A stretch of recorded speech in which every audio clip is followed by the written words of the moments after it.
আপনাদের জন্য তো ফ্যামিলি কার্ড নিয়ে আসতেছি আমরা তো ফ্যামিলি কার্ড তারা যে মানে এনে কয়ে গেছে ঢাকার বুড়া কয়জন বুড়া 10,000 3,000 4,000 টাকা করছে ভোট দিব। আপনি দোয়া করবেন এখানে। দর করলে কি হাস হয়ে যাইব। এই মহিলা চরম লেভেলের বিয়াদব।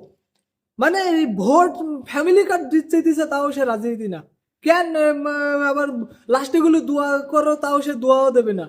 মানে এই এত চালাক কি করে হয় মানুষ, মানে বাংলাদেশের মানুষ এত চালাক কিরাম করে হয়ে গেল আমি বুঝলাম না। তো সত্যি কথা কি জেনে গেল নাকি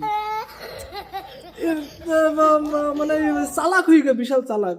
সমস্যা নেই ভাই, আপনারা অন্য বাড়ির দিক চেষ্টা করেন। 18 কোটি মানুষের মধ্যে বড় ভোট হবে না কি কর না কেন, সমস্যা নেই। অপমান বোধ করেছেন নাকি?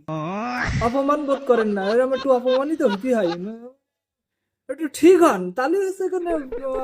যাই হোক, এই মহিলাকে স্যালুট, মানে সত্যিটা মানে ওই সবকিছু মানে জানে আর কি, চালাক।